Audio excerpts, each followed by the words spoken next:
Alhamdulillah, alhamdulillahirabbil alamin. Assalatu wassalamu ala asrofil anbiya'i wal mursalin Sayyidina Muhammadin wa ala alihi wa sahbihi ajma'in.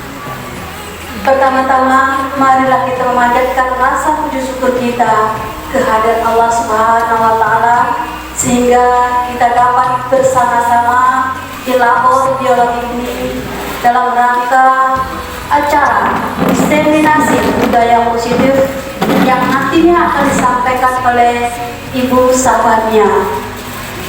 Selawat dan salam tak lupa kita haturkan kepada junjungan alam Nabi besar Muhammad SAW dengan ucapan Allahumma sholli ala Muhammad wa ala ali Muhammad. Yang saya hormati Bapak Kepala Sekolah SMA Negeri 2 Siak, yang saya hormati Bapak Ibu Wakil SMA Negeri 2 Siak, dan yang saya banggakan Ibu Sabania sebagai CGP Angkatan 8, dan yang tak lupa juga yang berbahagia kepada teman-teman guru SMA Negeri 2 Siak. Untuk tidak memperpanjang mukadimah, kita mulai acara ini dengan menyanyikan lagu Indonesia Raya yang dipimpin oleh Ibu Aulia. Kepada Ibu Aulia dipersilakan dan hadirin dipersilakan untuk berdiri. Hiduplah Indonesia Raya. Indonesia tanah airku, tanah tumpah darahku. Di sanalah aku berdiri, jadi pandu hidupku. Indonesia kebangsaanku. Hadirin dipersilakan untuk kembali. Acara selanjutnya sambutan dari Bapak Kepala Sekolah SMA Negeri 2 Siak sekaligus membuka acara diseminasi budaya positif di SMA Negeri 2 Siak ini. Kepada Bapak kami persilakan. Assalamualaikum warahmatullahi wabarakatuh. Pertama-tama mari kita panjatkan puji syukur kita kepada Allah Subhanahu yang mana pada pagi hari ini kita masih diberi kesehatan jasmani maupun rohani guna melakukan aktivitas proses belajar mengajar di sekolah kita. Dan tak lupa pula salawat dan salam kita hadiahkan kepada junjungan Nabi besar Muhammad SAW dengan iringan doa Allahumma sholli ala sayyidina Muhammad wa ala sayyidina Muhammad. Yang kami hormati Bapak Ibu Wakil Kepala Sekolah, Bapak Ibu guru hebat yang hadir pada pagi hari ini. Alhamdulillah pada pagi hari ini sengaja kita kumpul bersama, yaitu dalam rangka diseminasi daripada budaya positif yang dilakukan oleh guru penggerak pada Bu Sabania. Tentunya ini juga menjadi suatu penyempurnaan ilmu pengetahuan bagi kita semuanya. Tentunya harapan pihak sekolah agar kiranya guru kita banyak menjadi guru penggerak, sehingga ilmu yang didapat dari guru penggerak akan menjadi milik kita bersama. Bapak Ibu yang kami hormati, sesuai dengan Undang-Undang Pendidikan, tentunya kita dikejar daripada zaman yang makin canggih. Tentunya kita jangan sampai ketinggalan. Ini yang menjadi guru penggerak bukan hanya guru juga, kepala sekolah juga nanti akan dituntut menjadi kepala sekolah penggerak. Ya. Jadi Bapak Ibu Bapak berharap Bapak Ibu juga mendaftar menjadi guru penggerak, karena ini akan menjadi kedepannya akan menjadi salah satu syarat mutlak bagi Bapak Ibu guru. Bisa jadi nanti kenaikan pangkat bisa terjadi seperti itu. Nah, syaratnya sama dengan dulu sertifikasi pendidik ya, kita harus wajib mempunyai sertifikat. Nah, tentunya Bapak Ibu semuanya, mari nanti kita sama-sama dengarkan apa yang dipaparkan oleh guru penggerak tentang budaya positif. Dengan mengucapkan Bismillahirrahmanirrahim, Bapak buka secara resmi. Wabillahi taufiq wal hidayah. Wassalamualaikum warahmatullahi wabarakatuh. Terima kasih kepada Bapak Supriyanto sebagai Kepala Sekolah SMA Negeri 2 Siak yang telah memberikan kata sambutan sekaligus membuka acara ini. Baiklah Bapak-bapak, Ibu-ibu yang kami hormati, kita lanjutkan acara ini langsung sebagai narasumber salah seorang teman kita, calon guru penggerak, Ibu Sabania, untuk menyampaikan apakah itu diseminasi budaya positif. Diseminasi Ibu Magdalena. Bismillahirrahmanirrahim. Assalamualaikum warahmatullahi wabarakatuh.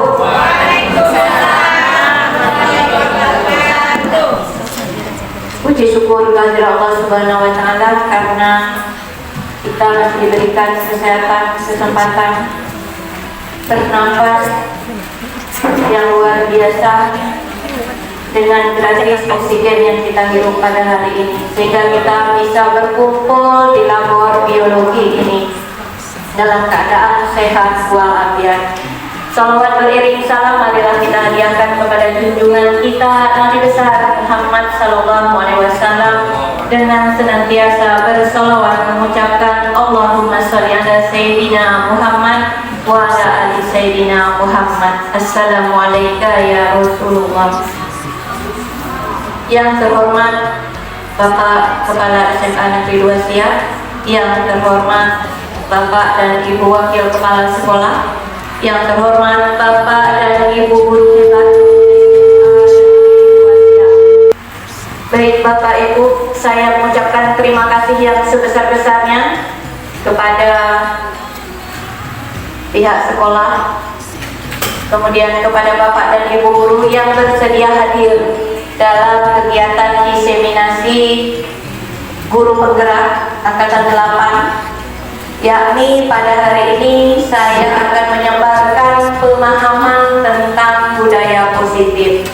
Mohon izin Bapak Ibu, saya berdiri di sini bukanlah sebagai orang yang hebat, saya bukanlah ahlinya pengetahuan tentang budaya positif atau ilmu pengetahuan lainnya, tetapi kita di sini untuk belajar bersama. Jadi saya di sini hanya berbagi apa yang telah diperoleh pada modul 1.4, itu tentang budaya positif.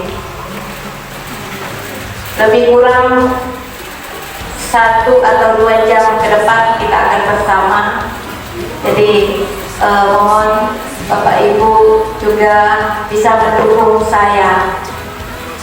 Baik, ini diseminasi saya terkait budaya positif. Berikut adalah fasilitator saya, Ibu Lili Suryati SPD MPDT. Beliau adalah Kepala SMK di Sultra, SMK Sultra di Sumatera Barat.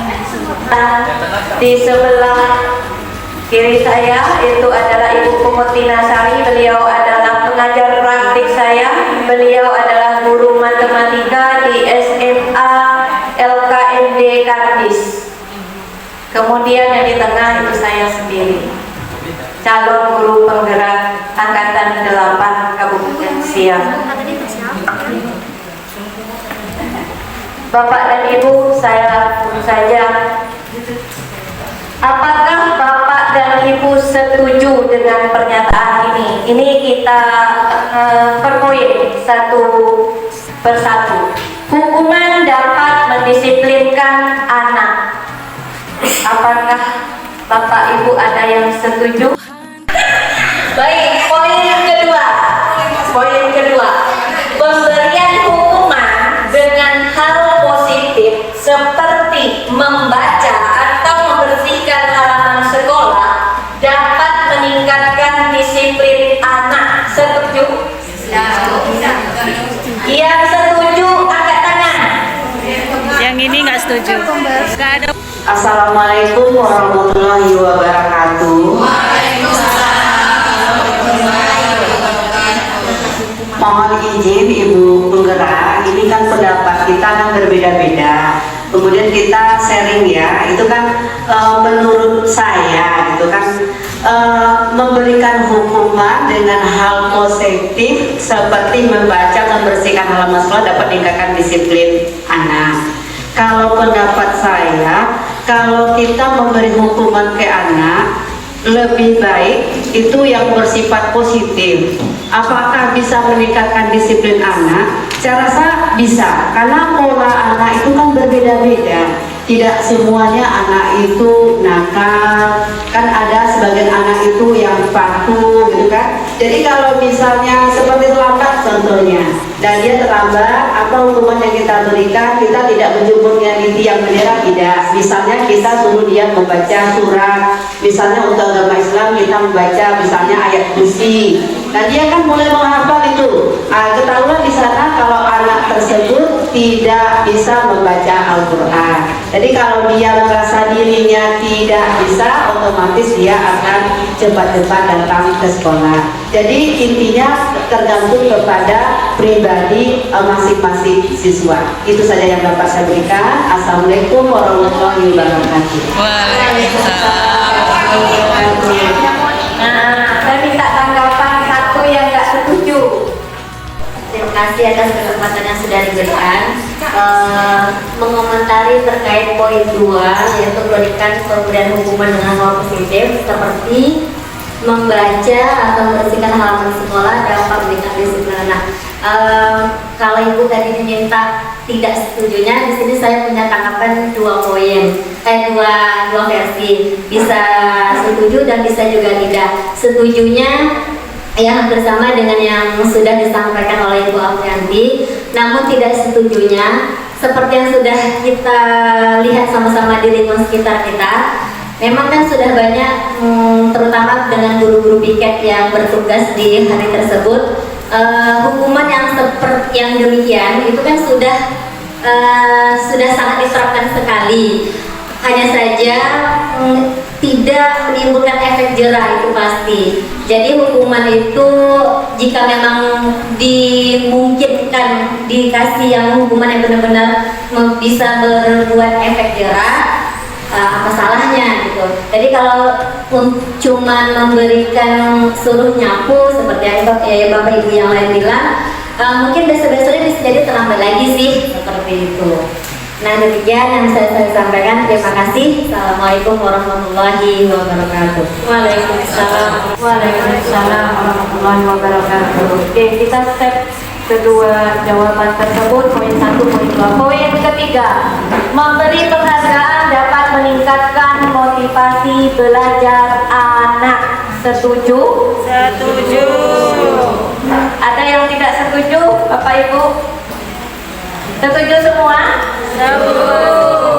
Kita next dulu, nanti kita akan dapat jawabannya. Ini perubahan paradigma kegiatan Cobalah Buka. Silakan carilah teman untuk berpasangan dalam kegiatan ini. Selanjutnya ambillah kertas kecil. Tentukan siapa Anda dan teman Anda. Yuk Mbak Umi, kita berdua. Yang sudah disediakan untuk pasangan masing-masing. Lalu sepakati bersama pasangan sesuatu yang sangat berharga bagi Bapak dan Ibu. Selanjutnya tulislah 3 tas tersebut.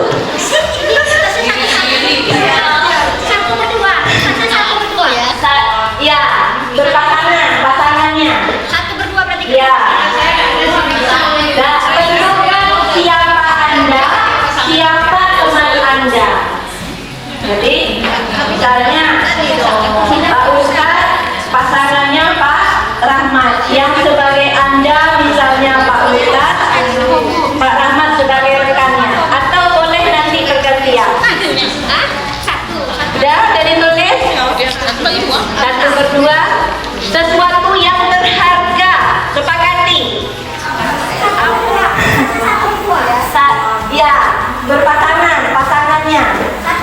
Ya. Dan tentukan siapa Anda, siapa teman Anda. Jadi, misalnya Pak Ustadz, pasangannya Pak Rahmat, yang sebagai Anda misalnya Pak Ustadz, Pak Rahmat sebagai rekannya, atau boleh nanti bergantian. Sudah dari tulis? Satu berdua. Sesuatu yang berharga, sepakati. Apa yang berharga? Sama-sama nih berharga. Aku pengen ini, aku pengen ini yang sama. Satu saja. Ya, sepakati. Satu saja. Satu saja.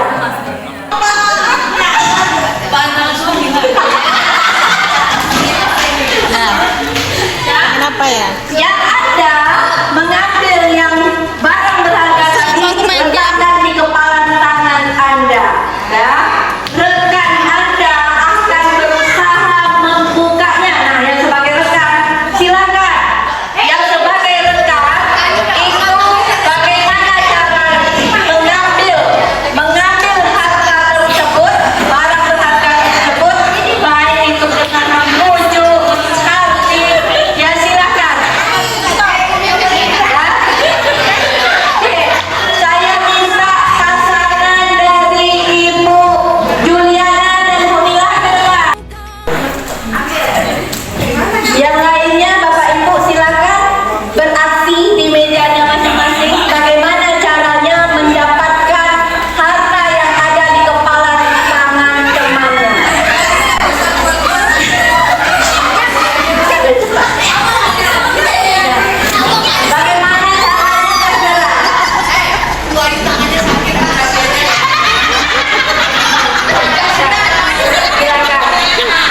Bagaimana caranya bagaimana caranya? Satu kepalan tangan, tidak dua. Silakan berusaha bagaimanapun caranya. Ambil ini. Oke, kita silakan Bapak Ibu di bangkunya juga bekerja sama. Ini melatih kita untuk bekerja sama. Ini caranya memaksa Bu Ana, silakan. Boleh memaksa, boleh melatih, boleh membujuk, boleh apapun caranya. Bagaimana caranya Ibu Ana mendapatkan barang tersebut? Digelitik dia lepas. Sampai dapat, silakan. Bagaimana? Yang lainnya Bapak Ibu sudah dapat? Sudah mendapatkan? Bu Aulia sama Bu Ade sudah dapat? Bu Santi dan Bu Yura, siapa yang mendapat atau tidak dapat? Dapat? Ada yang tidak dapat?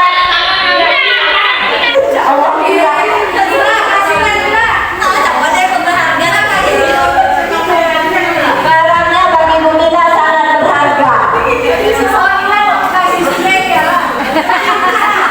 Tidak bisa? Oke, beri aplaus untuk Bu Ana sama Bu Mila.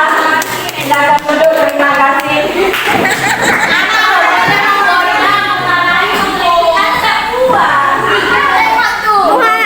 Baik Bapak Ibu, semuanya sudah melakukan kegiatan coba pramuka. Boleh. Ya Bapak Ibu, saya minta tanggapannya apa yang terjadi. Terima kasih sudah memberi kesempatan kepada kami berdua untuk mempraktekkan sebuah sesuatu atau kegiatan yang dilakukan supaya berusaha untuk membuka sebuah sebuah tangan yang Apit di dalam itu sebuah kertas yang dianggap sesuatu yang sangat berharga. Yang sudah saya lakukan ternyata susah untuk membuka kepala dari Ibu Nila. Ya mungkin salah satu usaha yang saya lakukan hanya dengan berusaha keras untuk supaya bisa terbuka dari tangan Ibu Nila.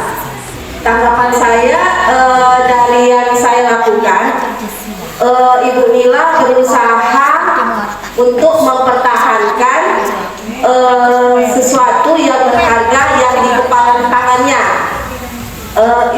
Perlu disebutkan atau tidak ibunya? Oh tidak perlu.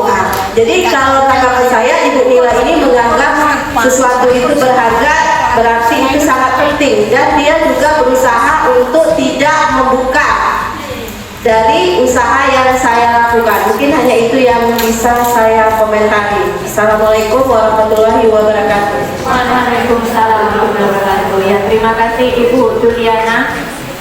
Ya, jadi Bapak Ibu, dari kegiatan ini sebenarnya ada maknanya. Begitulah siswa kita. Dia sudah punya prinsipnya bahwa itu adalah benar dan tidak bisa diapa-apain. Seberapa keras pun kita membukanya, seberapa kuat tenaga kita, bahkan kita mengalami sakit. Betul Ibu Juliana? Sakit nggak tangannya? Ibu Nila sakit nggak tangannya? Iya, sama-sama sakit Bapak Ibu.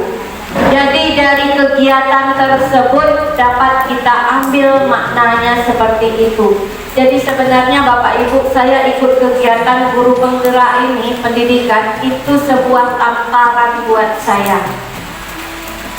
Kenapa? Karena banyak hal-hal yang sudah saya lakukan, terutama terhadap anak murid, yang saya rasakan benar selama ini dan mampu mengubah anak. Ternyata saya dapat atau memperoleh ilmu tentang budaya positif. Oh, ternyata begini. Bahkan dalam keseharian saya saja, dulunya kan sering marah kalau anak, apalagi kalau anak kita terlambat. Ya, yang piket sama saya sudah menyaksikan juga apa yang saya lakukan terhadap anak yang terlambat. Nah, jadi Bapak Ibu, ini memang suatu tamparan keras bagi kita seorang guru. Baik, yang berikutnya Bapak Ibu, perubahan paradigma teori kontrol. Ini yang terjadi dari apa yang kita lakukan kegiatan tadi. Yang pertama, ilusi guru mengontrol murid. Betul Pak Ibu? Kita berusaha nih, jadi membuka Bu Ana sebagai guru, buka, atau nanti kegiatannya boleh dilakukan. Bu Ana sebagai Anda, rekannya adalah Bu Nila. Kemudian ilusi bahwa semua penguatan positif, efektif dan bermanfaat. Betul? Sekeras apa Bu Anda merasa, oh bisa. Tadi Bu Anda udah menjawab, insya Allah bisa katanya. Kan seperti itu. Berarti efektif apa tindakan yang mau Bu Anda lakukan itu? Bu Anda sudah berilusi bahwa itu efektif. Nah, kemudian ilusi bahwa kritik dan membuat orang merasa bersalah dapat menguatkan karakter. Begitu Bapak Ibu? Itu ilusi kita selama ini. Betul? Kemudian yang keempat, ilusi bahwa orang dewasa memiliki hak untuk memaksa. Betul? Betul. Oke Bapak Ibu, ini yang terjadi. Makanya saya bilang ini merupakan tamparan buat saya sebagai seorang guru. Jadi ilmu yang saya dapatkan di pendidikan guru penggerak itu memang luar biasa, terutama untuk diri saya. Dan ini saya diminta untuk melakukan diseminasi, menyebarkan pemahaman apa yang diperoleh. Semoga apa yang saya sampaikan bermanfaat untuk kita semua. Amin ya rabbal alamin. Perubahan paradigma stimulus respon dan teori kontrol. Yang pertama, realitas kebutuhan kita sama. Itu stimulus respon. Kita punya kebutuhan yang sama. Nah, kita harus berpindah paradigma kita ke arah bahwa kebutuhan kita itu berbeda. Anak yang satu dengan anak yang lain itu punya kebutuhan yang berbeda. Kemudian yang berikutnya adalah semua orang melihat hal yang sama, dan kita harus bisa merubah paradigma pemikiran kita dari stimulus respon menjadi teori kontrol, yaitu setiap orang memiliki gambaran yang berbeda. Yang berikutnya, kita mencoba mengubah orang agar berpandangan sama dengan kita. Tidak bisa, Bapak Ibu. Jangankan murid, kita sama kita saja tidak bisa, kita saling memaksa. Kita berusaha, jadi kita harus berusaha memahami pandangan orang lain terhadap dunia. Yang berikutnya, perilaku buruk dilihat sebagai suatu kesalahan. Jadi kita harus berpindah ke semua perilaku memiliki tujuan. Setiap anak kita berperilaku pasti punya tujuan. Nanti kita akan memahaminya lebih dalam. Kemudian orang lain bisa mengontrol saya.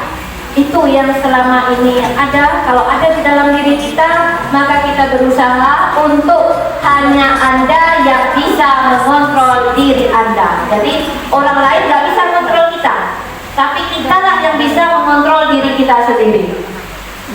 Kemudian saya bisa mengontrol orang lain. Jadi kita paradigmanya adalah tidak bisa mengontrol orang lain. Jadi semuanya mengontrol diri sendiri. Pemaksaan ada pada saat rujukan gagal, betul? Betul Pak Ibu? Ya, pemaksaan itu ada pada saat rujukannya gagal. Berikutnya kita akan pindah ke teori kontrol, bahwa kolaborasi dan konsensus menciptakan pilihan-pilihan baru. Jadi mau dipaksa nggak bisa, butuhkan kata kita paksa itu tidak akan bertahan. Yang berikutnya model berpikir menang kalah. Kita selalu aku menang, kamu kalah. Ya tadi misalnya kan, aku harus menang nih, kamu kalah, aku menang. Nah kita harus ke teori kontrolnya apa? Model berpikir menang itu berarti punya menangnya di bagian yang mana? Bukan kita pikirkan, oh aku menang, kau kalah, bukan begitu. Tapi sama-sama menang, tapi dalam segi yang berbeda. Nah itu Bapak Ibu. Mudah-mudahan bisa dipahami Bapak Ibu. Oke, makanya usul itu sangat penting kita memahami atau menerapkan budaya positif di sekolah kita. Apa itu budaya positif, Bapak Ibu? Apa itu budaya positif? Apa barangan? Budaya yang baik. Ada lagi Bapak Ibu? Budaya yang menyenangkan. Budaya positif di sekolah itu adalah nilai-nilai, keyakinan-keyakinan dan kebiasaan-kebiasaan di sekolah yang berpihak pada murid agar dapat berkembang menjadi pribadi yang kritis, penuh hormat dan bertanggung jawab. Ini sesuai dengan profil pelajar Pancasila. Ya Bapak Ibu ya, ini sesuai dengan profil pelajar Pancasila. Ini adalah budaya positif yang ada di sekolah, dan ini diterapkan di sekolah. Jadi hal yang penting yang akan saya sampaikan di sini ada 7 konsep inti. Yang pertama disiplin positif, yang kedua nilai-nilai kebajikan, yang ketiga kebutuhan dasar manusia, yang keempat motivasi perilaku manusia, yang kelima posisi kontrol guru, yang keenam keyakinan kelas, dan yang ketujuh adalah segitiga restitusi. Mudah-mudahan materi ini bisa diterapkan pada diri kita dan di kelas untuk anak murid kita. Baik Bapak Ibu, disiplin positif. Disiplin positif itu merupakan unsur utama dalam mewujudkan budaya positif yang dicita-citakan oleh sekolah. Kemudian disiplin positif merupakan disiplin diri, jadi lebih ke arah disiplin diri. Kalau disiplin diri bisa, insya Allah tercipta disiplin positif yang mengajarkan anak cara mengontrol diri, menguasai diri, dan bertanggung jawab terhadap apa yang dilakukan dengan berdasarkan nilai-nilai kebajikan universal. Yang berikutnya, disiplin positif juga menanamkan motivasi intrinsik pada murid untuk menggali potensinya dalam mencapai suatu tujuan mulia dengan menjunjung tinggi nilai-nilai kebajikan yang mereka hargai dan bermakna, bukan karena penghargaan atau hukuman. Itu tentang disiplin positif. Disiplin positif, cara penerapan disiplin yang bertujuan untuk menumbuhkan kesadaran serta memberdayakan murid dalam melakukan sesuatu tanpa imbalan, tanpa penghargaan, tanpa reward, kemudian tanpa ancaman ataupun hukuman. Itu adalah disiplin positif, salah satu cara. Nah, nilai-nilai kebajikan tadi, budaya positif, disiplin positif menyebutkan nilai-nilai kebajikan. Apa saja nilai-nilai kebajikan? Yang pertama itu adalah yang penting nilai yang disepakati bersama. Terlepas dari suku bangsa, agama, bahasa maupun latar belakangnya.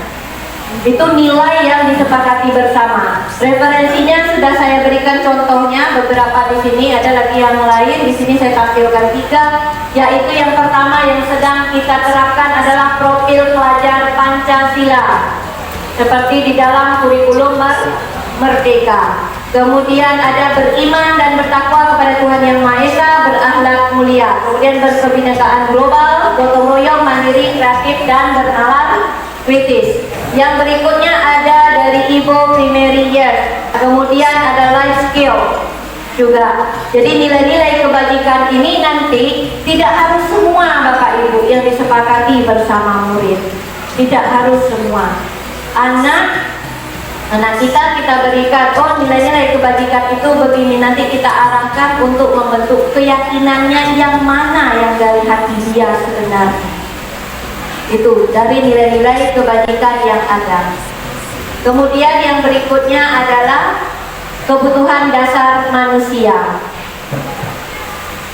Kebutuhan dasar manusia adalah segala sesuatu yang kita lakukan untuk mendapatkan apa yang kita inginkan. Seluruh tindakan yang kita lakukan memiliki tujuan tertentu, dan semua usaha terbaik yang kita lakukan adalah dalam rangka agar kebutuhan dasar kita terpenuhi dengan baik. Itu adalah kebutuhan dasar manusia. Semua manusia membutuhkan kebutuhan dasar dan harus terpenuhi. Terdapat 5 kebutuhan dasar manusia. Yang pertama adalah bertahan hidup. Bertahan hidup melalui apa? Makanan, kemudian pakaian, kemudian tempat tinggal, keamanan dan kesehatan. Itu bertahan hidup. Tanpa itu tidak bisa bertahan hidup. Kemudian kasih sayang dan rasa diterima. Rasa diterima, dipedulikan, kemudian berbagi, kerjasama, menjadi bagian dalam kelompok. Ya, kasih sayang dan rasa diterima itu setiap manusia membutuhkan. Bukan hanya kita sebagai seorang ibu, seorang istri, seorang guru, tapi semua manusia membutuhkan kebutuhan ini. Yang ketiga, penguasaan, yakni harga diri, keinginan untuk dianggap, memimpin, kemudian berprestasi, diakui, didengar. Itu adalah penguasaan. Itu suatu kebutuhan. Butuh nggak? Bapak Ibu butuh nggak dihargai? Butuh. Kalau diremehkan, direndahkan, itu penguasaan, kebutuhan penguasaannya hilang. Kemudian yang keempat, kebebasan. Dengan apa? Melalui mandiri, memiliki pilihan, mencoba hal baru, mampu mengendalikan arah dirinya. Itu kebebasan. Kemudian kesenangan, ini yang terakhir. Bermain, humor, antusiasme, tertawa. Ini yang kelima. Bisa dipahami Bapak Ibu? Bisa dipahami kelima kebutuhan dasar ini? Bisa. Oke. Dan kelima kebutuhan dasar ini kita temui nggak sama anak kita? Kejanggalan-kejanggalan yang terjadi. Ketemu nggak anak yang butuh bertahan hidup? Ada nggak di sekolah kita? Ada. Ada. Rasa kasih sayang, rasa diterima ada nggak anak kita? Ada. Kemudian penguasaan, dia butuh penguasaan, ada nggak? Ada. Ada. Kebebasan, Ada semua. ada. Kesenangan, Ada. Jadi 5 kebutuhan dasar ini jika tidak dipenuhi salah satunya, itulah yang kita harus hadapi. Dengan apa?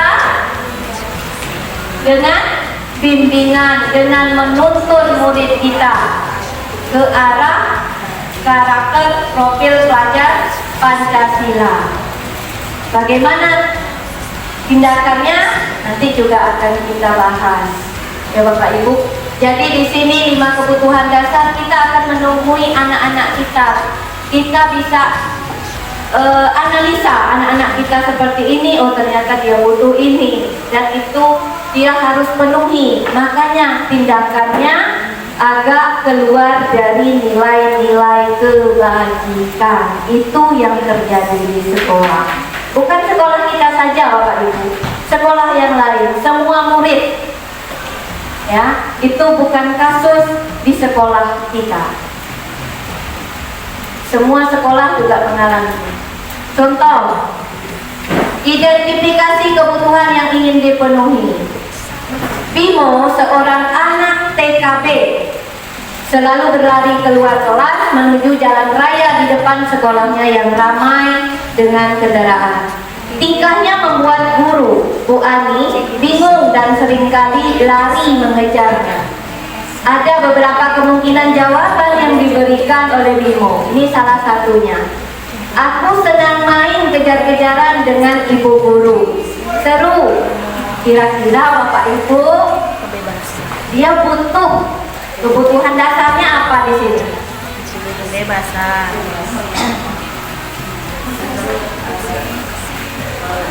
Kebutuhan apa yang dia butuhkan? Kebutuhan apa? Aku senang main kejar-kejaran dengan ibu guru. Seru. Apa Pak Ustadz? Kesenangan. Ya, yang berikutnya, ibu guru tidak menyapaku hari ini, padahal aku pakai jepit rambut baru loh. Butuh apa? Sayang. Butuh cinta dan kasih sayang. Jadi Bapak Ibu, kalau ada anak kita rapi, cantik, dipuji, ya, butuh cinta dan kasih sayang. Berikutnya, aku merasa bangga dan keren. Ini ketemu nggak anak kita seperti ini kemarin? Aku merasa bangga, keren. Aku keren loh Bu. Apa laku sama diri aku katanya. Apa yang dibutuhkannya? Kebutuhan apa? Penguasaan. Yang berkuasa, dia keren, tapi kok nggak diberi kekuasaan. Nah, dia butuh penguasaan. Baik Bapak Ibu, dari contoh tersebut mudah-mudahan bisa kita pahami untuk kita lakukan tindakan-tindakan apa. Karena kemarin itu Bapak kita kan butuh ya, apa kata Bapak Ketuaan kemarin, butuh cara strik bagaimana menindaklanjuti anak-anak kita di sini. Mudah-mudahan ini bisa kita laksanakan dengan baik. Motivasi perilaku manusia, ini konsep inti budaya positif juga. Motivasi perilaku manusia, yang pertama dia termotivasi Kenapa? Untuk menghindari ketidaknyamanan atau hukuman. Ada nggak ketemu anak seperti ini, Bapak Ibu? Ada kan? Ada. Contohnya apa, Bu? Dia untuk menghindari ketidaknyamanan atau hukuman.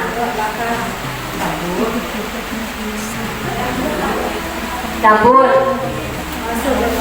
Dia termotivasi, misalnya motivasi keluar dari diri dia karena ketidaknyamanan atau hukuman. Berarti ada keterpaksaan. Disiplin apa, Pak? Misalnya kita anaknya jauh, bajunya keluar. Ketika dekat sama kita, dia langsung cepat-cepat masukkan. Aku dapat, karena dia tidak nyaman. Kalau dihukum nanti, dia menghindari itu. Dia melakukan hanya untuk itu. Setelah itu jauh nanti buka lagi. Ada seperti itu kita jumpai? Ada. Kemudian untuk mendapatkan imbalan atau penghargaan dari orang lain. Ada Bapak Ibu? Ketemu seperti ini?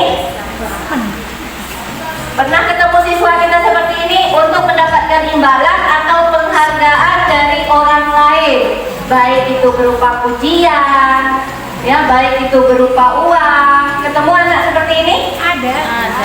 Ketemu. Nah, apabila muncul untuk menjadi orang yang mereka inginkan dan menghargai diri sendiri dengan nilai-nilai yang mereka percaya, itu juga motivasi dari dalam dirinya. Jadi motivasi itu ada ekstrinsik, ada intrinsik, ada yang dari luar. Dia melakukan itu karena menghindari hukuman, karena menghindari ketidaknyamanan. Dia melakukan itu untuk mendapatkan imbalan atau penghargaan. Itu motivasi ekstrinsik. Sementara kalau dia melakukan itu atas kesadaran dirinya sendiri dan muncul karena keyakinan dia, itu adalah motivasi intrinsik. Kira-kira Bapak Ibu, mana yang lebih bagus, motivasi ekstrinsik atau intrinsik? Motivasi intrinsik, karena muncul dari dalam diri dia sendiri. Jadi dari motivasi perilaku manusia ini yang muncul 3 poin: hukuman, konsekuensi, restitusi. Hukuman itu seperti apa? Hukuman itu tidak terencana, Bapak Ibu. Hukuman tidak terencana, tiba-tiba. Kemudian murid tidak tahu apa yang akan terjadi, atau dia tidak dilibatkan. Kemudian bersifat satu arah. Satu arah maksudnya dari kita. Apa, Bu?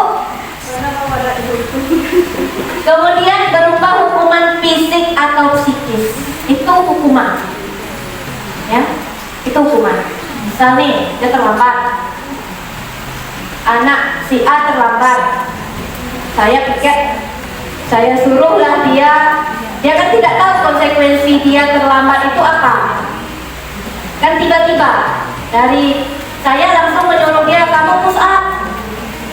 Nah, itu berupa hukuman. Karena anak tidak tahu kalau dia terlambat itu yang akan terjadi.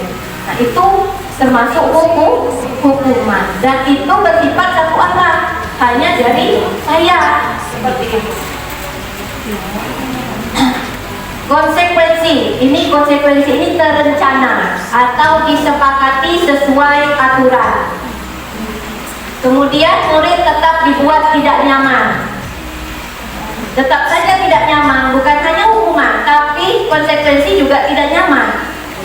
Sikap guru selalu memonitor murid. Pernah kita di kelas, kamu nanti kalau tidak mengerjakan tugas, maka nilai kamu saya kasih 50 pada mapel kimia, kan begitu misalnya. Berarti itu sudah disepakati, terencana, tapi anak tidak nyaman.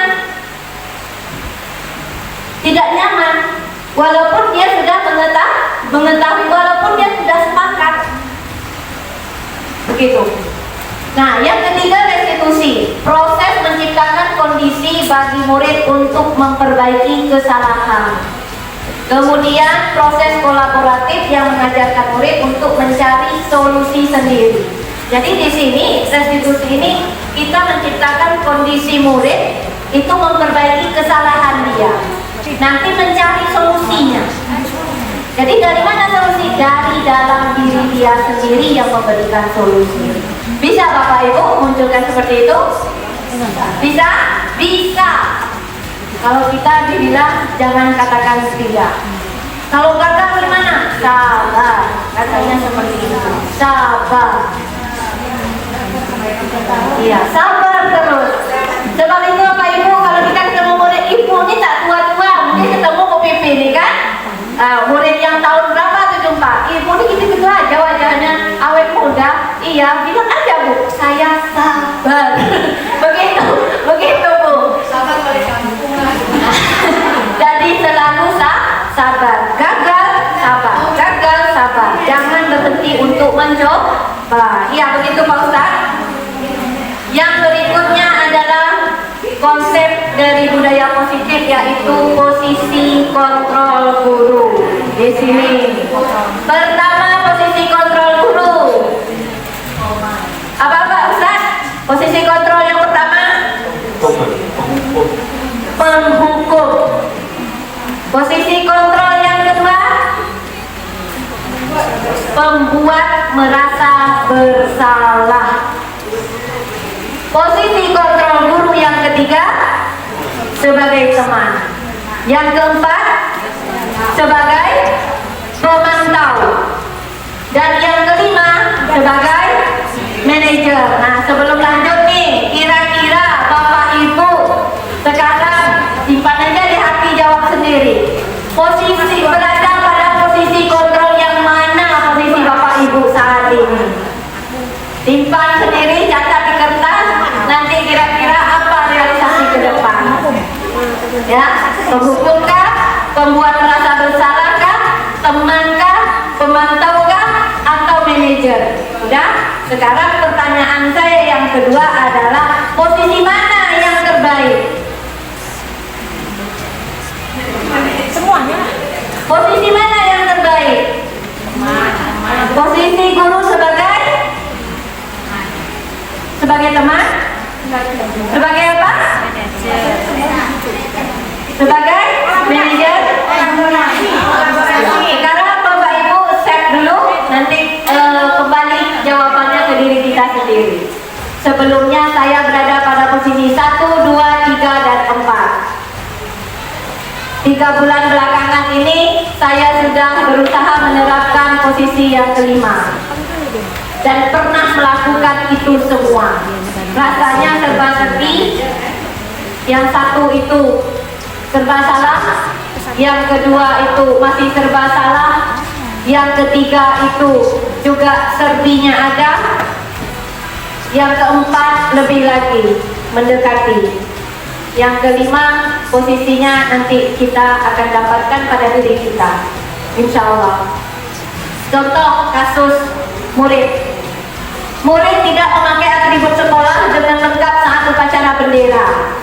Nah, kamu berjemur selama 1 jam di lapangan upacara. Nah, itu termasuk guru piket. Iya, misalnya guru piket. Saya piket loh hari ini, hari Senin upacara. Ya, insya Allah tidak melakukan lagi. Kita akan bekerja sama dengan pihak kesiswaan. Ya, nah, kamu berjemur selama 1 jam di lapangan upacara. Nah, itu posisi kita sebagai pengumum. Pernah Bapak Ibu? Pernah. Yang kedua, sudah berapa kali ibu ingatkan kamu terus saja mengecewakan ibu? Pernah? Pernah. Itu posisi kita membuat merasa bersalah. Anak merasa bersalah. Yang ketiga, ayolah ikuti aturan sekolah. Tolong bantu ibu ya. Ya sudah, tidak apa-apa. Lain kali jangan diulangi lagi ya. Pernah? Pernah. Itu posisi kontrol kita sebagai teman. Aku tak kasihan sama ibu. Itu kan posisi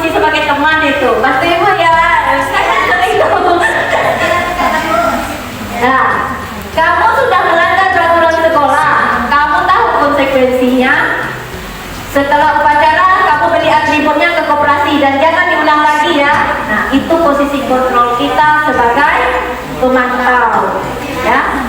Kita kontrol dia tidak pakai ribut, suruh dia beli buku koperasi, pakai lagi, jangan diulang lagi. Seperti itu sebagai pemantau. Kemudian, apakah kamu tahu kesalahanmu? Kira-kira bagaimana kamu memperbaikinya? Nah, itu dalam bentuk pertanyaan. Itu posisi kita sebagai manajer. Kira-kira Bapak Ibu posisi mana yang paling baik?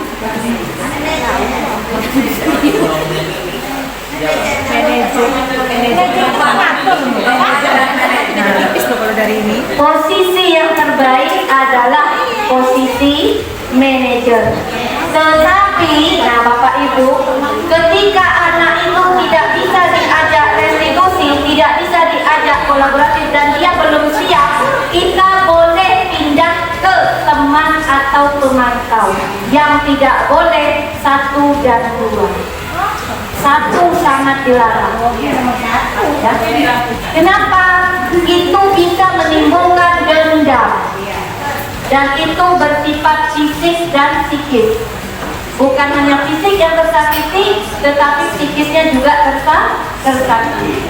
Jadi kalau mau turun kontrolnya, kontrol hanya teman dan pemantau. Dan itu pun harus naik kemana? Ke manajer. Endingnya, pokoknya finishnya ada di manajer. Posisi kontrol kita sebagai seorang apa? Sebagai seorang guru. Ya Bapak Ibu ya.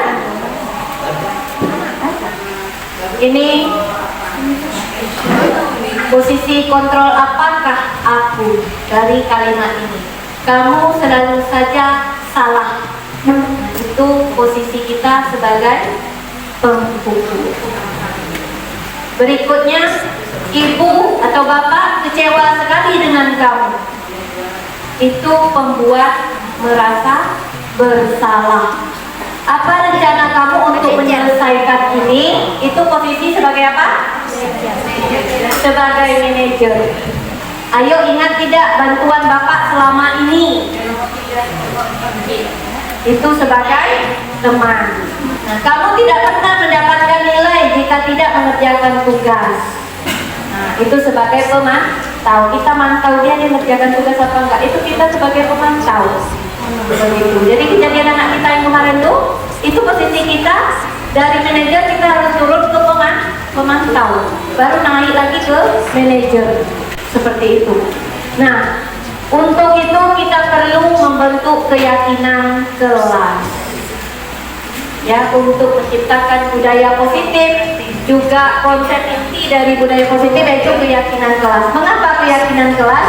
Mengapa tidak peraturan kelas? Bagaimana? Ada tanggapan Pak Ibu? Kenapa? Langsung saja. Kalau peraturan kelas itu kan ada hukumannya, ya kan? Peraturan kelas begini 1, 2, 3. Kalau dilanggar termasuk hukuman. Tetapi kalau keyakinan kelas itu sama dengan teman lah ya.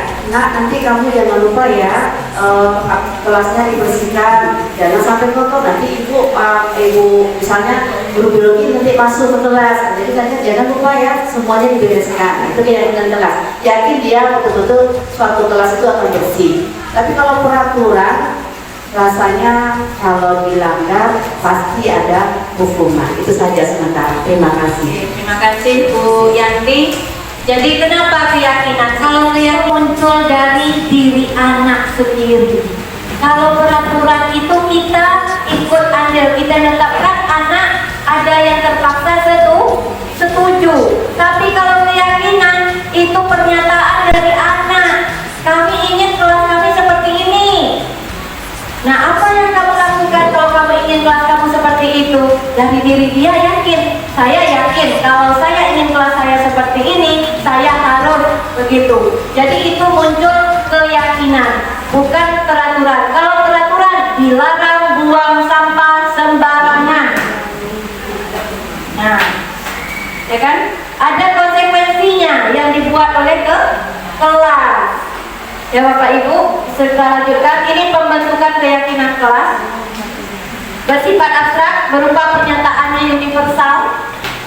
Kemudian universal, Bapak Ibu tahu, menyeluruh. Kemudian dibuat dalam pernyataan yang positif, kemudian sedikit saja sehingga mudah diingat dan mudah dipahami, sesuai dengan kondisi kelas atau sekolah sehingga dapat diterapkan. Jadi kondisi sekolah orang tidak boleh diterapkan di sekolah kita, di kelas kita. Kondisi kelas sebelah juga jangan kita terapkan di kelas kita. Kelas kita punya kondisi yang berbeda, anak-anak yang berbeda. Tidak bisa kita terapkan keyakinan kelas sebelah dengan kelas kita. Kemudian semua warga kelas atau sekolah ikut berkontribusi dalam pembuatan keyakinan kelas. Nah, keyakinan kelas ini dalam satu kelas ada 30 anak, berarti ada 30 anak yang mencantumkan pernyataan dia yakinnya untuk apa kelas itu. Ya Bapak Ibu ya. Kemudian bersedia meninjau kembali keyakinan kelas dari waktu ke waktu. Jadi perlu ditinjau ulang. Perlu ditinjau ulang keyakinan yang sudah dibentuk di kelas. Itu di sebelah ada gambar, itu adalah keyakinan kelas, bisa dibuat dari kertas kertas notif itu. Nanti anak disuruh buat satu persatu Bapak Ibu, ya, dibuat satu persatu tentang keyakinan apa yang dia inginkan di kelas dia, atau dia ingin kelas dia itu seperti apa. Namanya kelas impian. Kelas impiannya, oh saya ingin kelas saya bersih seperti itu. Berarti dia harus menjaga kebersihan. Kalau ingin bersih kan jaga kebersihan. Mata pelajaran yang masuk baik jam 1, kedua, ketiga, saya tidak akan datang terlambat. Kalau saya tidak datang terlambat berarti termasuk semana itu? Disiplin waktu. Jadi kita yang mengarahkan ke anak, dia membuat pernyataan dia sendiri satu persatu. Nanti kita kelompokkan Bapak Ibu. Kita kelompokkan yang mengenai waktu, kita kelompokkan dengan waktu. Yang mengenai kebersihan diri, kebersihan kelas, apapun itu menyangkut kita kelompokkan jadi satu. Jadi keyakinan itu tidak banyak. Kita arahkan keyakinan kelas kepada nilai-nilai kebajikan seperti itu. Ini yang segitiga restitusi. Restitusi adalah proses menciptakan kondisi bagi murid untuk memperbaiki kesalahan mereka sehingga mereka bisa kembali pada kelompok mereka dengan karakter yang lebih kuat. Ini materi kita yang terakhir. Ini merupakan konsep inti segitiga restitusi. Jadi Bapak Ibu, restitusi itu merupakan suatu proses dialog yang dijalankan oleh guru atau orang tua agar dapat menghasilkan murid yang mandiri dan bertanggung jawab. Proses dialog ini terdiri dari 3 langkah, yaitu yang pertama adalah menstabilkan identitas. Jadi kita sebagai seorang guru, kita stabilkan dulu identitasnya. Yang kedua, validasi tindakan yang salah. Dan yang ketiga, menanyakan keyakinan. Jadi Bapak Ibu, kalau belum ada terbentuk keyakinan kelas, segitiga restitusi tidak bisa terlaksana dengan baik. Kenapa? Karena posisi yang terakhir menanyakan keyakinan. Jadi apa langkah pertama? Bentuklah keyakinan kelas.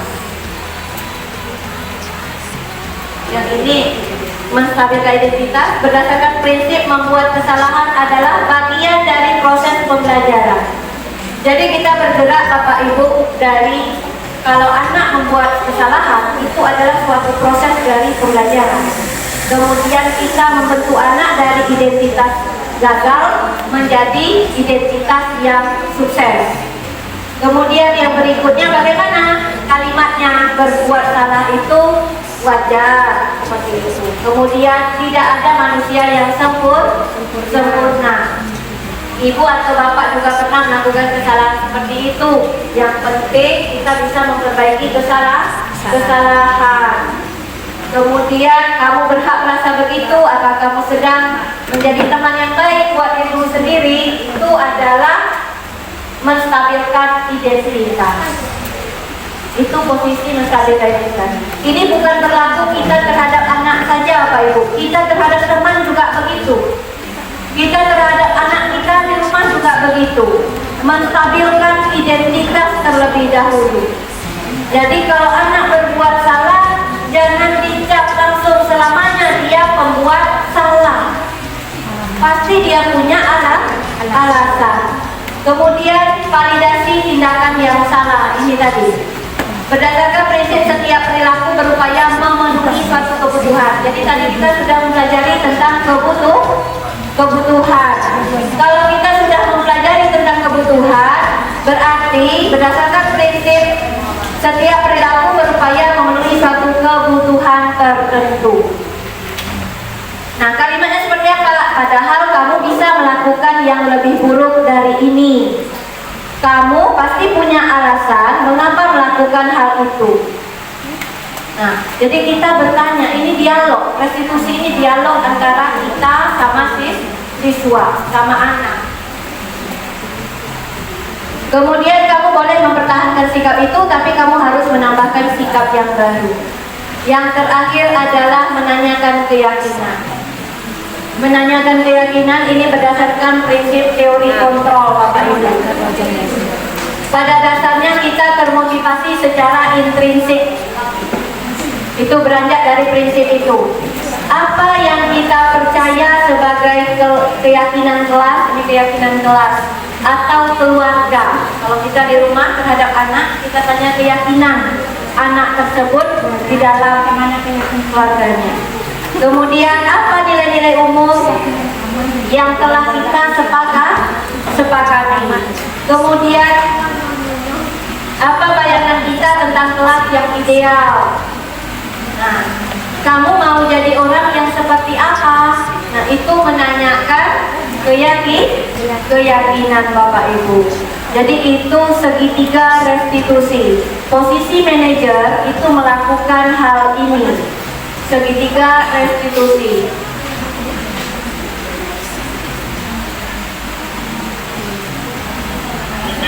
Ini kasus yang sudah saya lakukan demonstrasinya. Menyelesaikan tugas kimia. Berikut skenario penyelesaian masalah menggunakan segitiga restitusi.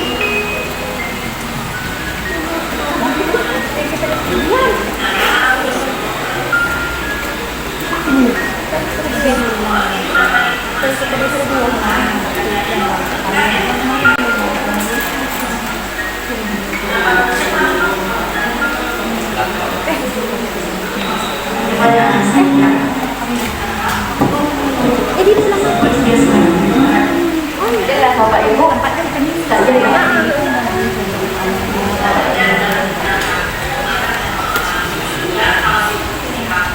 Melakukan hal yang sama. Apa yang kamu lakukan terhadap dia? Saya akan melakukan dia dengan melakukan dia, dan saya juga memberikan kami. Kamu melakukan hal itu pasti punya alasannya. Karena saya dan teman-teman saya saling bekerjasama semuanya untuk melakukan tetapi dia merupakan saja. Kamu aja jika kamu marah dan kesal karena kamu tidak ingin dia hanya memberi hasilnya saja tanpa berusaha. Nah, itu sangat menghargai tindakan kamu yang tidak lebih buruk dari itu.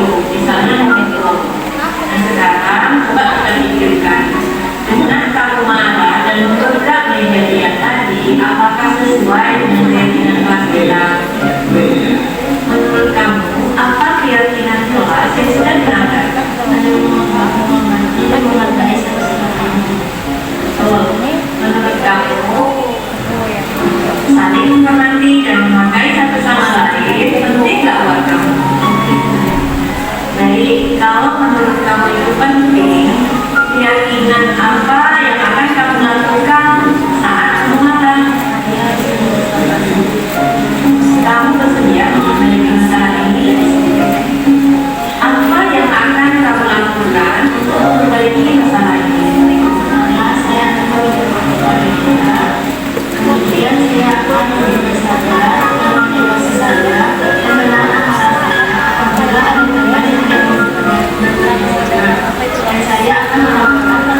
ini saya mendemonstrasikan restitusi, segitiga restitusi dengan melakukan menstabilkan identitas, validasi tindakan yang salah, kemudian menanyakan keyakinan kelas. Jadi Bapak Ibu, itu adalah contohnya. Jadi semoga bisa diterapkan di kelas. Andaikan semuanya bisa diterapkan, insya Allah Bapak Ibu, anak-anak kita, sekolah kita terbentuk budaya yang positif. Ini salah satunya. Nah, sampai di sini ada pertanyaan Bapak Ibu, dipersilakan. Sebenarnya peraturan kelas atau keyakinan kelas yang saya terapkan. Contoh tidak membawa pakaian olahraga, dan itu telat ketika berkumpul di lapangan untuk melaksanakan pemanasan sebelum melakukan kegiatan inti. Jadi saya sering sampaikan kepada siswa dan siswi apa yang kalian setujui ketika tidak membawa pakaian olahraga atau yang terlambat, apa hukumannya. Itu salah satu peraturan kelas atau keyakinan kelas yang saya lakukan. Mungkin cukup, terima kasih. Assalamualaikum warahmatullahi wabarakatuh. Baik, terima kasih Pak Rahmat Zulendra. Jadi kalau peraturan tadi sudah disampaikan juga sama rekan kita, bahwasanya itu kita yang terlibat di sana, kita yang menentukan arahnya dan konsekuensinya. Tuh, kalau keyakinan itu muncul dari anak, solusinya juga dari anak. Nah, jadi pertanyaan tadi yang pertama, kan saya guru mapel, sama kita guru mapel nih. Justru guru mapel dan wali kelas tidak ada perbedaannya untuk menentukan keyakinan kelas. Saya guru kimia, wali kelas silahkan terapkan keyakinan kelasnya. Saya ruang lingkup kimia, misalnya anak-anak, keyakinan apa yang kamu ingin terapkan dalam pembelajaran ibu? Nah, misalnya, Bu, kami akan mengumpulkan tugas tepat waktu supaya pekerjaan kami tidak menumpuk. Nah, itu kan dari anak. Saya tidak memberikan konsekuensinya, dan anak juga tidak memberikan konsekuensinya. Itu keyakinan dia. Apabila keyakinan itu dilanggar, kita lakukan restitusi tadi. Pada saat restitusi, kita menanyakan sama anak, kira-kira dengan keyakinan kelas yang kamu langgar, apa solusinya supaya ini tidak terjadi lagi. Nah, seperti itu Pak Rahmat. Jadi kita guru mapel, saya kimia, saya menerapkan juga keyakinan kelas ketika anak-anak belajar kimia dengan saya. Nanti dia hanya berlaku sama wali kelas. Nah, contoh, kalau belajar kimia, tugas saya, terus masuk jam kimia kan tidak jam pertama, ya kan? Bisa jam kedua, jam ketiga, atau jam terakhir. Nah, misal dari anak kami tidak mau terlambat, Bu, seperti itu. Itu dikumpulkan dulu pernyataan mereka. Insya Allah dulu pernyataan anak itu pengen kelasnya seperti apa pada saat belajar sama saya. Nah, sama Pak Rahmat misalnya, saya kalau mau belajar olahraga, saya tidak mau sampai dengan kawan berbeda pakaiannya seperti itu. Berarti dia akan selalu menggunakan pakaian olahraga. Nah, itu muncul dari keyakinan anak. Dan Pak Rahmat, kita selaku guru gak usah kasih konsekuensinya. Nanti prosesnya restitusi. Siapa yang melakukan restitusi? Apakah wali kelas? Apakah BK? Apakah kesiswaan? Kalau di jam pelajaran kita yang melakukan. Nah, kalau itu misalnya terlambat datang ke sekolah, itu bukan keyakinan kelas lagi, tapi sudah termasuk pada keyakinan sekolah. Lambat takutnya. Ya, itu Pak Rahmat ya, saya rasa insyaallah Pak. Jam 6. Ini orangnya. Baik, mungkin saya sampaikan yang saya agak sedikit paham. Kalau saya biasanya menyampaikan kepada siswa apa yang seandainya tidak berpakaian olahraga, apa konsekuensinya? Silakan dibuka. Jadi saya lempar ke siswa. Nah, jadi ada beberapa siswa apa 20 satu laki-laki, 2 perempuan apa? Tapi itu siswa sendiri, itu termasuk peraturan. Jadi misal Pak Rahmat terlambat nih jam olahraga, ya, anak disuruh keliling lapangan, kan jam olahraga, sesuai kan? Sesuai karena jam olahraga disuruh berlari. Kalau kimia disuruh berlari, kan tak sesuai, ya kan? Nah, teman-teman. Jadi itu peraturan Pak Rahmat karena langsung konsekuensi. Kamu Bapak langsung kalau kamu melanggar apa konsekuensinya? Bapak sudah menanyakan itu di awal. Sudah menetapkan kalau melakukan ini konsekuensinya apa? Anak yang jawab walaupun anak jawab. Nah, tujuan dari disiplin positif ini, kegiatan ini, keyakinan kelas, membentuk dulu keyakinan dia. Apabila keyakinan dia saja sudah dilanggar, kita bimbing dia menemukan solusinya. Tentu dia berbuat seperti itu ada alasannya. Contoh Bapak, anak tidak pakai baju olahraga, kata Bapak, ya kan? Bapak tidak menanyakan alasan seperti itu, dipanggil, jangan di depan anak yang lain. Kita panggil, kita lakukan restitusi. Kita lakukan restitusi. Kamu tidak pakai baju olahraga, pasti ada alasannya. Nah, anak akan memberi walaupun 1000 alasan kita berkira, tapi itu alasan dia begitu. Nah, kita arahkan kira-kira keyakinan kita sudah dibentuk. Kira-kira keyakinan kelas apa? Keyakinan kelas kita, kamu tahu nggak? Tanya. Tahu Pak? Kalau tahu keyakinan kelas yang mana yang sudah kamu langgar? Nah, kira-kira kamu sudah melanggar keyakinan tersebut, apa langkah selanjutnya? Solusinya apa untuk kamu? Seperti itu. Tapi kalau Bapak langsung konsekuensi, itu kan seluruh siswa. Sementara semua anak punya alasan yang berbeda-beda, ya kan Pak? Nah, punya solusi juga berbeda-beda Pak. Mungkin dia tidak pengen push up, mungkin dia tidak pengen lari lapangan, dia punya solusi yang lain gitu. Nah, itu maksudnya. Pak? Ya, makasih Pak Rahmat. Ada lagi Pak Ibu? Tidak ada? Ya, Bu Umi silakan. Baik, langsung saja Bu Mia, mempersingkat waktu saja. Ini kami sambil mendengarkan sambil juga diskusi di belakang tadi ya. Mungkin butuh apa ya?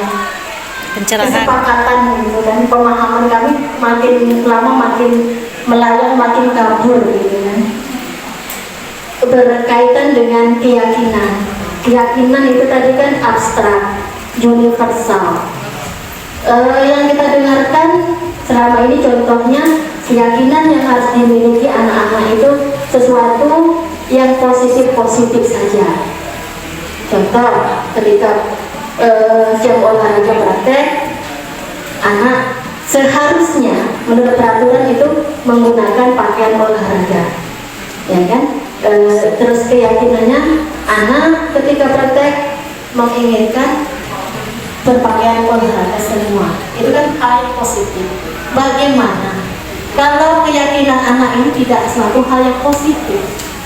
Contoh, ketika dia praktek olahraga, dia tidak mau menggunakan olahraga, dia berkeyakinan bahwa saya tidak nyaman ketika berpakaian olahraga, ya kan? Itu contoh yang negatif. Selama ini kita dengar positif. Kemudian lagi contoh lain, ketika salat berjamaah, itu kita semuanya tahu bahwa tidaklah mudah untuk mengkoordinir anak-anak agar mereka sholat. Padahal menurut Islam itu sudah merupakan suatu keyakinan yang harus dimiliki oleh setiap manusia, ya, wajib, no comment. Tetapi kebanyakan dari anak-anak kita terutama tidak menyadari itu dan tidak meyakini bahwa itu ada suatu keyakinan yang harus dijalani. Makanya ketika sholat zuhur mereka makan, itu tadi memenuhi hak dasar dia, ya kan? Kalau sekali 2 kali oke lah kita tanya. Kalau setiap hari rasanya, waduh sabar selama 3 tahun, gitu bagaimana? Terima kasih. untuk keyakinan yang negatif. Assalamualaikum. Terima kasih Bu Umi. Ini pertanyaan menarik masalah keyakinan. Keyakinan itu muncul kalimat-kalimat yang positif. Kalau tadi Bu Umi bilang anak itu tidak nyaman pakai baju olahraga. Nah, selaku guru olahraga harus mampu menuntun anak. Dia adalah pelajaran olahraga. Kalau berpakaian olahraga, kalau pelajaran olahraga, nah pakaiannya pakaian apa? Itu harus dari guru olahraganya. Ya, kita melihat seperti itu. Kemudian masalah sholat. Nah, seperti guru agama juga harus membentuk keyakinan kelas pada mata pelajaran agama. Ini searah. Kan ada pembelajaran agama kan tentu erat sekali kaitannya dengan sholat, hal-hal yang wajib, hal-hal yang haram.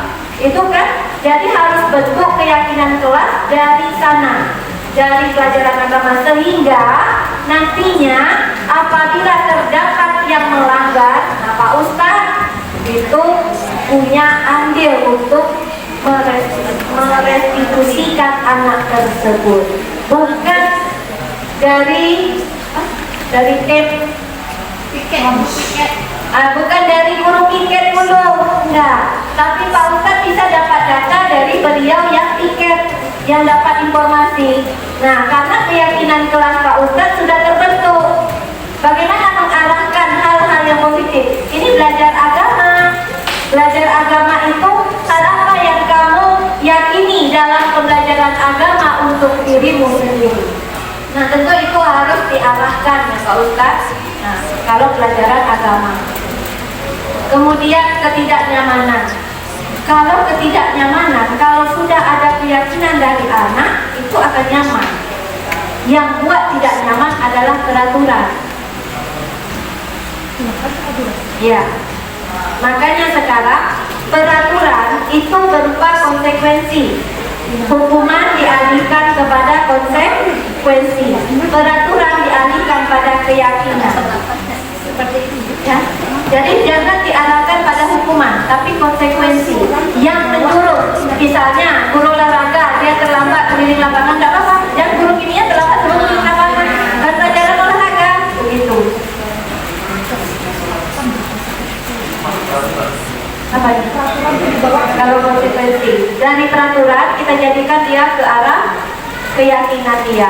Kalau keyakinan berarti dia akan nyaman karena itu dari dia. Dia nyamannya seperti apa kelas itu? Seperti itu. Jadi tugas kita pertama membentuk keyakinan kelas. Ya, untuk langkah restitusi semua guru dapat melakukan itu. Baik itu guru mata pelajaran maupun wali kelas. BK lebih lagi. BK kemudian kesiswaan juga. Semua guru terlibat dalam segitiga restitusi untuk menciptakan lingkungan yang berbudaya positif. Baik Ibu, saya akhiri. Saya mohon maaf apabila ada kesalahan, kehilafan karena kesalahan hanyalah mengakui saya karena manusia biasa. Dan kebenaran hanyalah milik Allah. Saya ucapkan terima kasih atas waktunya, kebersamaannya. Semoga apa yang saya sampaikan bermanfaat dan dapat diterapkan. Saya ucapkan terima kasih. Saya akhiri. Wallahu muwaffiq ila aqwamit thoriq. Wassalamualaikum warahmatullahi wabarakatuh. Waalaikumsalam warahmatullahi wabarakatuh. Terima kasih kepada Ibu Sabadia yang sudah memberikan pelatihan untuk kita semua tentang diseminasi budaya positif di sekolah kita. Mudah-mudahan apa yang disampaikan oleh Bu Nina tadi bisa kita terapkan perlahan-lahan di sekolah kita, bahwa bukan hanya memberikan peraturan saja, tapi intinya adalah memberikan keyakinan kepada anak-anak kita bahwa apa yang mereka lakukan itu adalah sesuatu hal yang salah. Baiklah, demikian acara kita pada siang hari ini. Saya selaku protokol mohon maaf yang sebesar-besarnya jika ada salah kata dan salah bicara. Terima kasih atas perhatian Bapak Ibu semuanya dan mohon maaf. Assalamualaikum warahmatullahi wabarakatuh.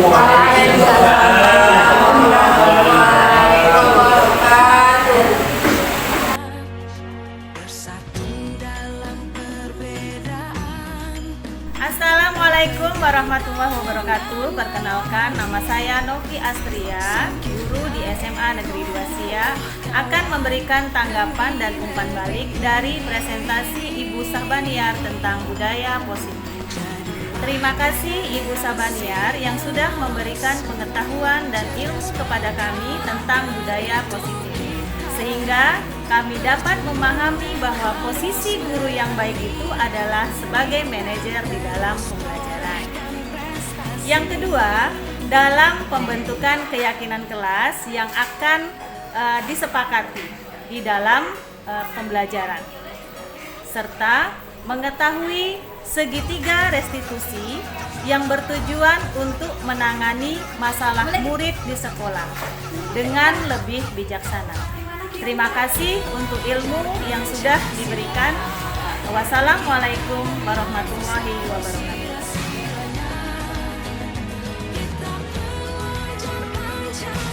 Assalamualaikum warahmatullahi wabarakatuh. Waalaikumsalam warahmatullahi wabarakatuh. Apa kabar? Baik. Kita semoga sehat selalu dan tetap semangat. Kemudian kedepannya lebih semangat lagi. Menghadapi tahun ajaran baru. Mata pelajarannya juga tentunya berbeda dengan kelas dulu. Nggak baru mata pelajarannya. Jadi harus mempersiapkan diri. Nah, untuk awal pembelajaran kimia penting kiranya untuk membentuk keyakinan kelas. Keyakinan kelas ini dibentuk untuk mata pelajaran kimia, berarti belajarnya bersama ibu. Langsung ya. Hari ini kita akan membuat keyakinan kelas namanya. Tahu keyakinan? Apa itu keyakinan? Yuk pendapatnya. Ya, Pandu. Kepercayaan. Ada lagi? Keinginan. Ada lagi?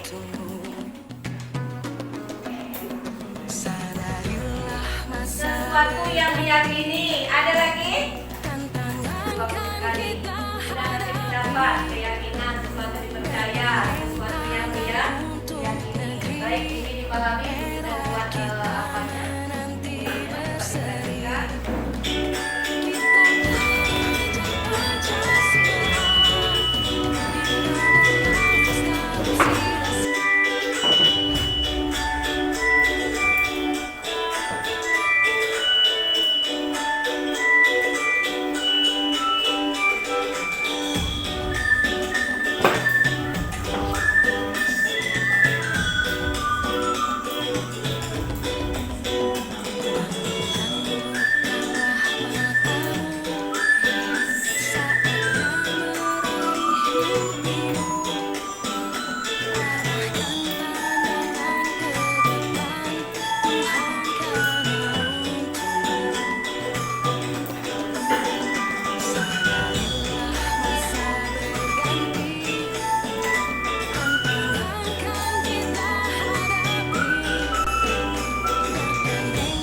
pelajaran pada mata pelajaran kimia. Nah, misalnya nih, pada mata pelajaran kimia, kalau itu peraturan itu pakai larangan, ya kan begitu. Kalau keyakinan kalimatnya, pernyataannya positif. Jadi misalnya dilarang masuk jam pelajaran terlambat. Kata-kata dilarang nggak boleh. Apa kalimat positifnya? Masuklah tepat waktu pada mata pelajaran kimia. Itu kalimat yang positif. Jadi Anda sepakati dulu peraturannya apa yang mau disepakati bersama di kelas ini. Setiap masing-masing anak itu pasti berbeda. Punya saya peraturan seperti ini. Yang kedua, anak yang kedua juga begitu. Pasti punya peraturan masing-masing. Cukup Anda tulis satu saja. Sekali. Bisa? Oke. Siap? Silakan.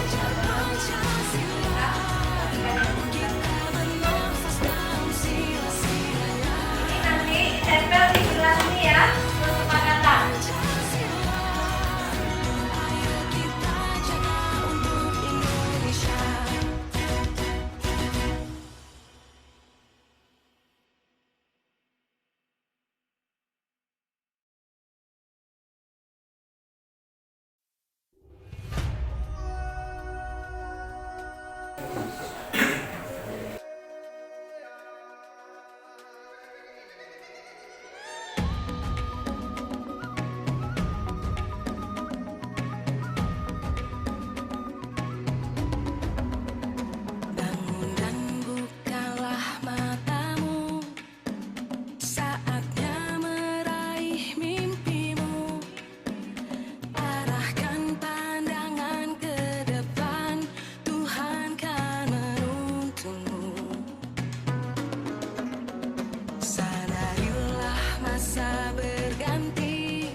Pembaginya dalam pada nilai kebalikan.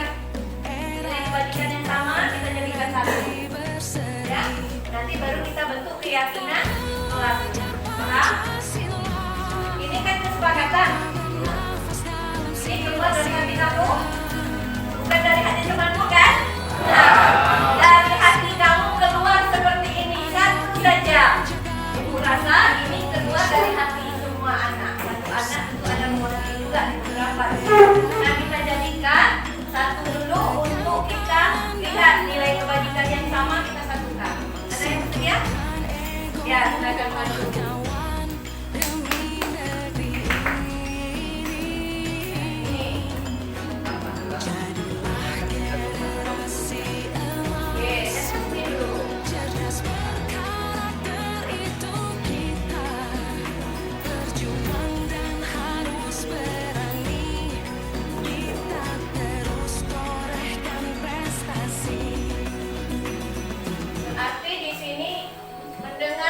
Jika teman atau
Kami meyakini bahwa sangat penting untuk disiplin.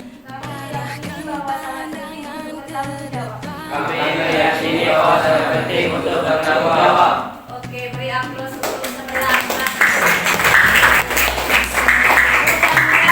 keyakinan ini tidak Ananda langgar. Karena apa? Karena ini dari keyakinan diri sendiri. Keyakinan kelas ini kita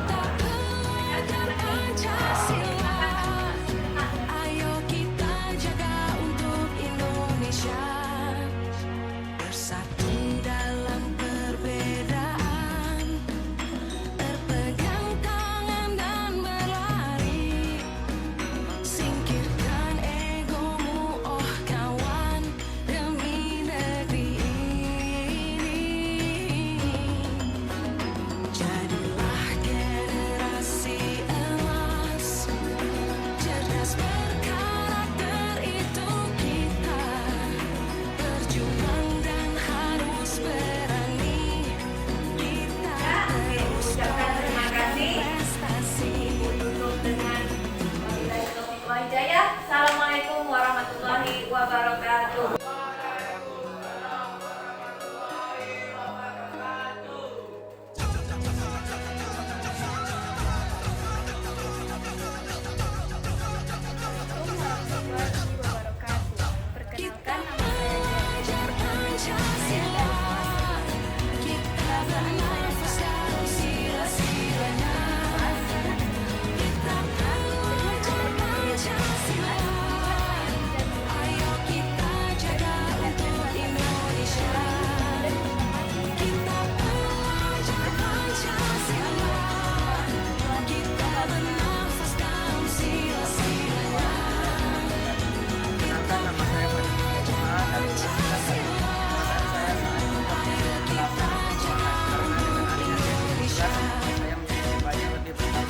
Dan mampu bekerja sama dengan teman-teman. Terima kasih. Wassalamualaikum warahmatullahi wabarakatuh.